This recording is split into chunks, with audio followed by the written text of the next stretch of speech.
2012. So talking about who's affected, the ADA is broken down into a number of sections or titles. Title I, as we discussed, for example, addresses discrimination in the workplace. The two sections that are of relevance to our industry are Title II and Title III. Title II lays out barrier removal regulations for government-owned facilities, including parks and recreation departments, state-run schools and university, military bases, and the like. Title III addresses barrier removal for privately owned public accommodations. These include hotels, health clubs, private schools, and community centers. With respect to swimming pools, the regulations are basically the same for both Title II and Title III facilities.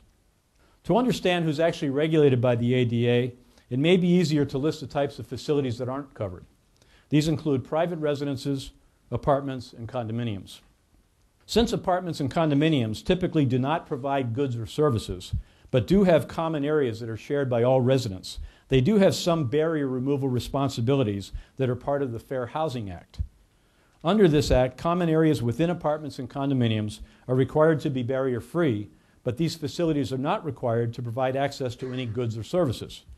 In the case of a swimming pool, for example, the fair housing legislation will get a person up to the edge of the pool, but won't put them in the water. If a person, however, has their own equipment used for access, under fair housing they cannot be prevented from using it on the property, providing it does not create a hazard for other residents. In some cases, facilities that are normally not regulated by the ADA may in fact fall under its jurisdiction if they provide a public accommodation within their facilities. Here are a few examples of these situations. If an apartment complex sells memberships to their pool to people who live outside their complex, that pool would be considered a public accommodation and would be required to meet the ADA guidelines. If a condominium actively rented out their units along the lines of a hotel, they would consider to be a hotel, which is a public accommodation, and they would be required to follow the ADA guidelines. If a homeowners association rented their pools out to people outside of their homeowners association for parties and things along those lines, again, that would be a public accommodation and they would be subject to ADA requirements. Private clubs are normally excluded from ADA regulations. However, the club must meet rigid criteria to qualify for such an exemption. The membership must be very restricted and substantial fees must be charged. So if a club, for example, had very loose membership requirements and had a very low fee schedule, then they would not be considered a private club under these rules and would need to comply with the ADA guidelines. This would be like a health club, for example, where it's basically open to anybody and anybody can join and it's $100 a year.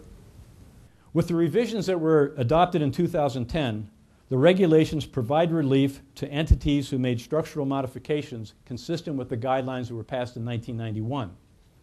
So if an existing facility made such a modification and the new regulations require a different type of modification, the existing facility will not be compelled to bring their facility up to the 2010 standards until that facility undergoes a significant modification or renovation.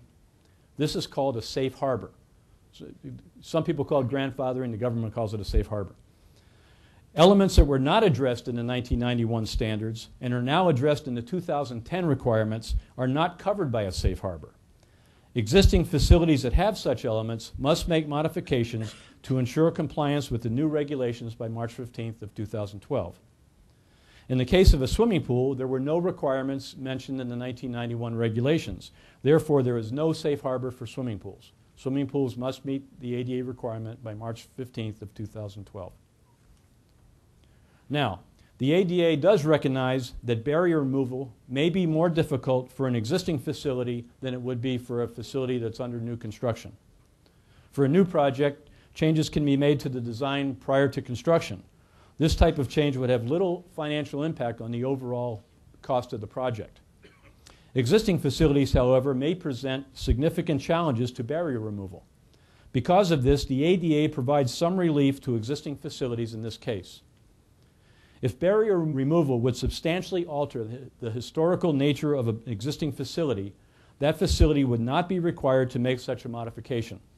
A good example would be putting an elevator shaft up the side of this historical lighthouse. In all cases, barrier removal must be readily achievable. Readily achievable means easily accomplished, or being able to carry out the modification without much difficulty or expense. Determine whether or not barrier removal is readily achievable is subjective and is considered on a case-by-case basis. However, a list of examples of modifications considered to be readily achievable will shed some light on this issue with respect to swimming pools. This list, which was compiled as a reference to the 1991 regulations, includes installing ramps, creating curb cuts, providing accessible bathrooms, parking places, and rearranging toilet partitions. When calculating the cost of any or all of these examples and comparing that cost to the price of a swimming pool lift, it is reasonable to project that the cost of installing a pool lift on an existing pool would fall within the realm of being readily achievable. So for many facilities, installing a swimming pool lift will be considered to be a relatively achievable method of providing barrier removal. There are instances, however, when the readily achievable provision may be used to delay implementation of barrier removal for swimming pools. Here is an example. The 2010 regulations for wading pools state that a sloped entry must be provided into the deepest part of the pool. However, in order to install a safe sloped entry into the existing wading pool with a flat bottom, the entire pool would need to be raised and reconfigured with a sloped entry. This procedure would likely cost as much as installing a new pool and would not be considered to be readily achievable. The existing wading pool would not have to comply with the new standard until such time as it undergoes significant renovation, if that ever happens. Now, the obligation to remove barriers is ongoing. A situation that is not readily achievable today may change in the future. If we consider that example of the wading pool, if the public accommodation at some time in the future changes the overall design of the facility, which incorporates relocating the wading pool, at that time the wading pool should be modified to meet the sloping requirement. Initiating barrier removal to provide access to a swimming pool should have a high priority if the facility has to address a number of different kinds of barrier removal modifications. As part of the release of the 1991 regulations, the department provided guidance on priorities for barrier removal in existing facilities. The first priority was simply entering the facility.